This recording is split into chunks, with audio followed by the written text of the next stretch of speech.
तर आज आपण बघूया रविवार स्पेशल काय बेत आहे. ज्वारीची भाकरी,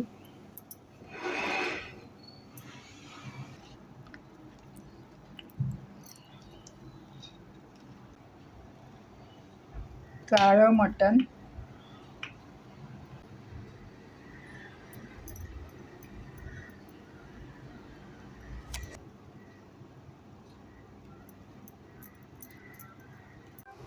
इथे ठेवूया सलाड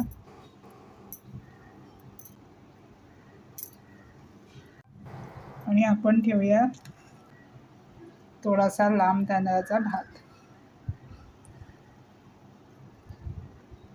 ज्वारीची भाकरी, लांब तांदळाचा भात, काळा मटण सुक्का आणि सलाड.